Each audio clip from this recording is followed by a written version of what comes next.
Hello, I'm Richard Hall, and this is Impact Exchange. Today on Impact Exchange, I'm joined by a very special guest, Jane McAloon.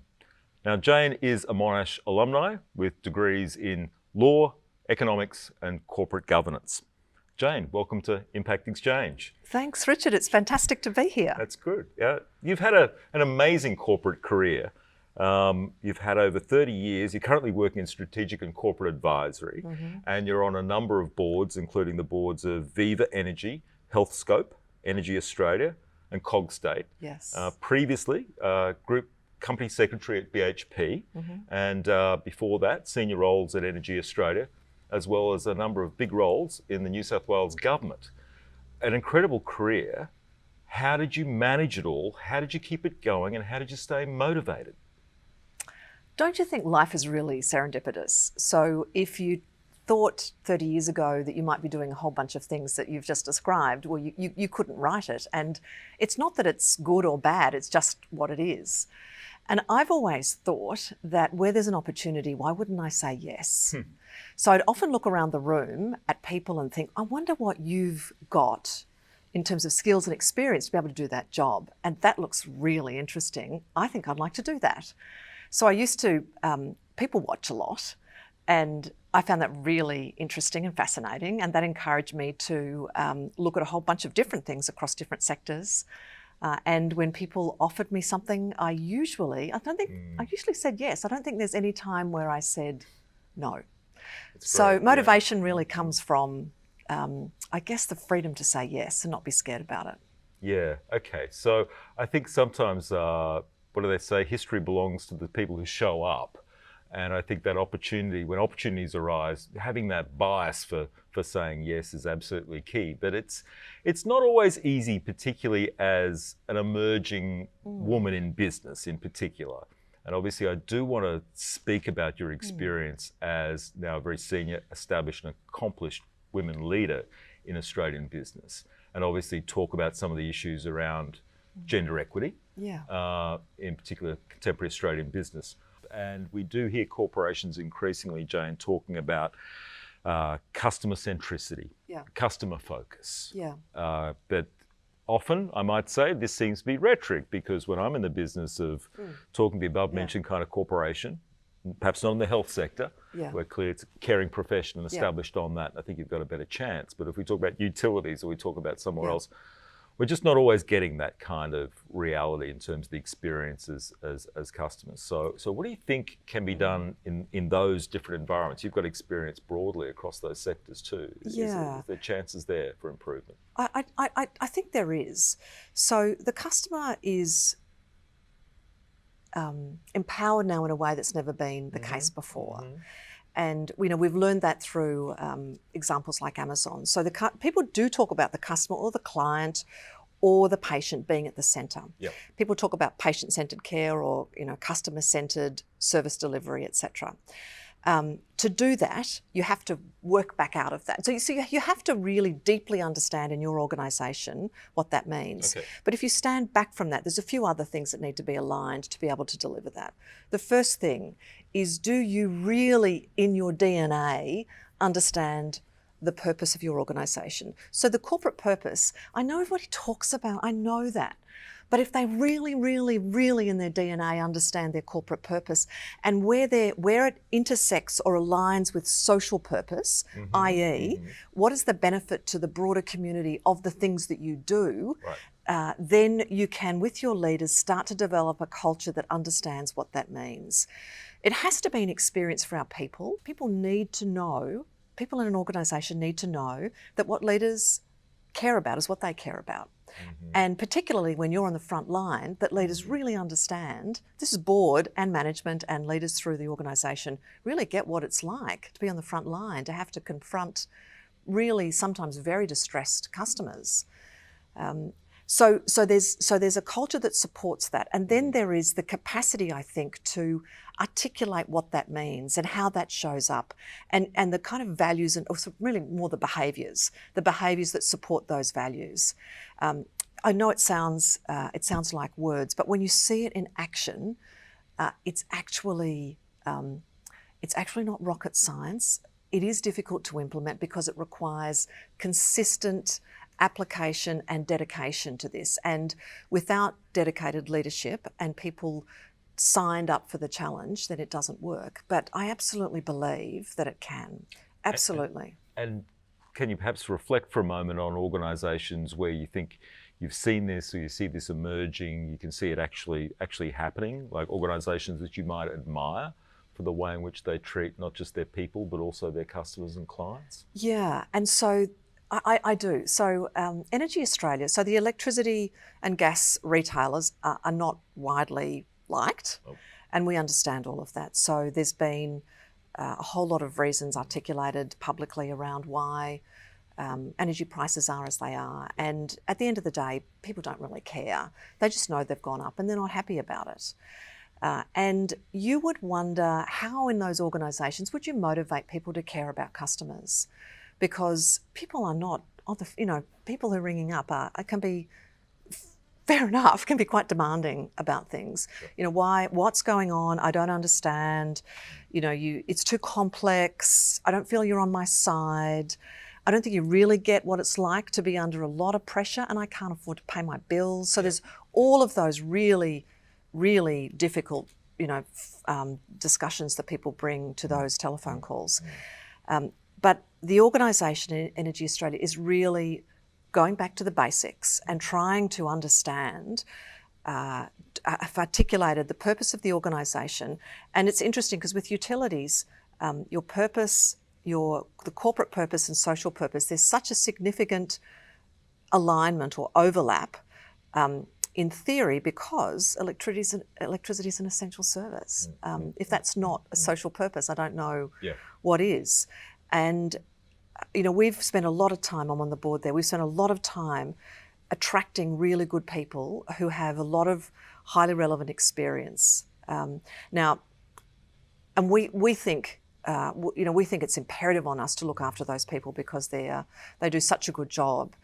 But we've got a long, long, long way to go. And there's a number of hardship programs we have in place and a whole bunch of feedback from customers. And there's still a lot of learning in the organisation. So I wouldn't say we're very much past first base. But the thinking that I've just described, the methodology that sits behind that and the commitment to it, the leadership commitment is absolutely there. And you just have to stick to it. You've got to do it. Doesn't matter how hard it is, you've just got to keep going. Okay, on that point, let me ask Jane what the role of the board is. Now, obviously, boards have come under intense scrutiny in recent times in particular. Obviously, in banking and finance, could we say board failure, or at least board weaknesses, have been highlighted, I think, as part of the Hayne Royal Commission, amongst others. And there's a bit of talk now about the renewed responsibilities or really boards facing up to it. So should boards be doing this? What role can they and should they be playing? And to what extent do you detect a change in the culture of boards and their approaches to these bigger questions about purpose of the organisation and customers? I think there's been a lot of change, and a lot of it was happening before the Royal Commission, I think. Right. But it is absolutely true that boards have a really fundamental role and accountability, and the buck stops with the board. There's no doubt about that. And the things we're just talking about in terms of culture, the buck stops with management and the board, absolutely. Now, the board is not there to manage the organisation. That's for the role of leaders in the organisation. But in the small acts and symbols that the board is accountable for or represents or portrays, complete alignment with management about what's fundamentally important to the organisation is there. It has to be there. And if it's not there, then it's not effective.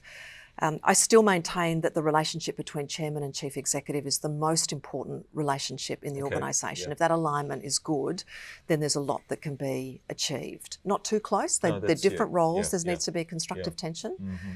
But I think the boards and directors on boards approach it differently now. It is it's not that easy a job.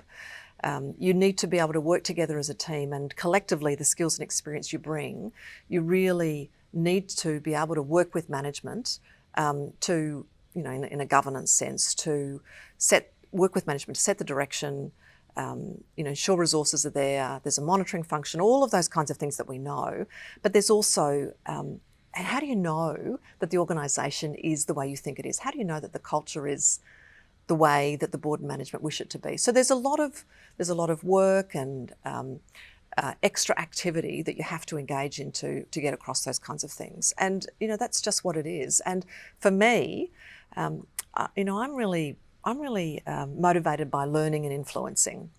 And influencing, I love being part of a team, and I love putting my shoulder to the wheel in a way that's appropriate to your role, and pushing together as part of the team to line up for things and be held accountable for it.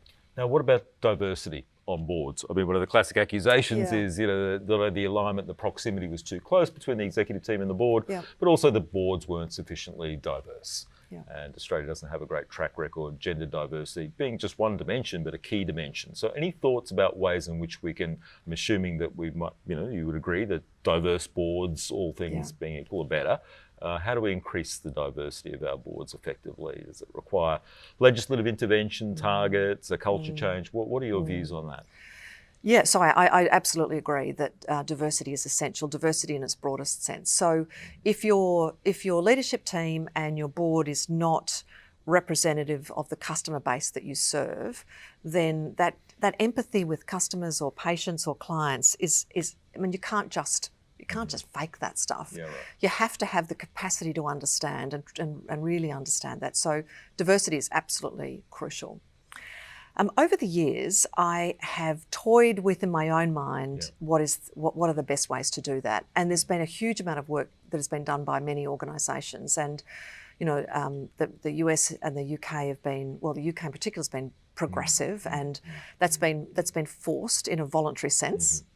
Forced voluntary, but that's been, I think, an important approach. And in Australia, we've had male champions for change. We've had chief executive women. I'm a member of them, and they've been, I think, instrumental in promoting the gender debate.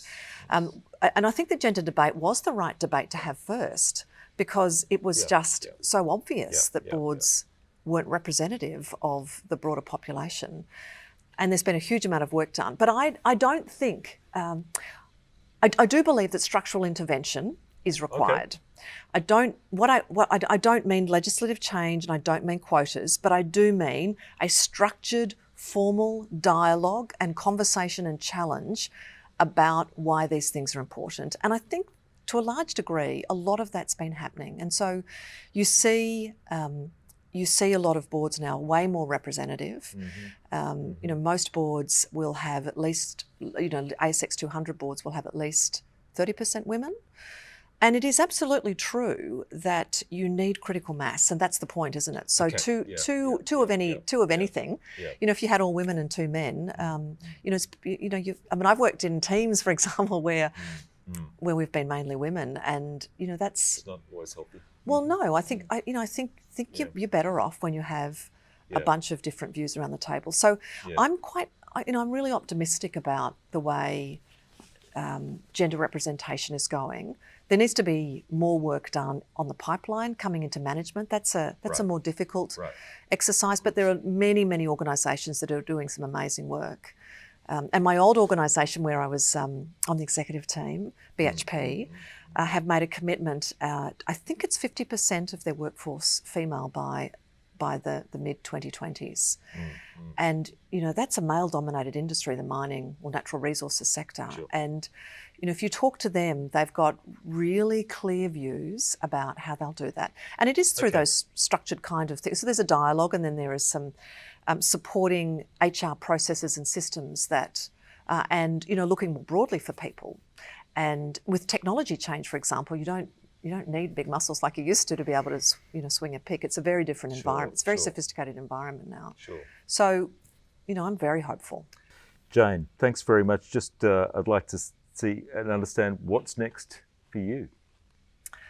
Well, I thought I might finish a master's in economics, except I think it's too hard these days, Richard. No, seriously, I think I would like to do a bit more higher education, but for me, because I'm a learner and I love influencing, I think I'd love to do more of the non-executive director work that I do, and across government, not-for-profit, private equity, and also the listed world. So it's fun. What a privileged life. Well, Jane, given your capacities and given your history and background, I'm sure you could do both very easily. Jane, it's been a great pleasure. Thanks for your time today. Richard, thanks for your time. It's been likewise such a pleasure. Fabulous. Thank you. Thanks.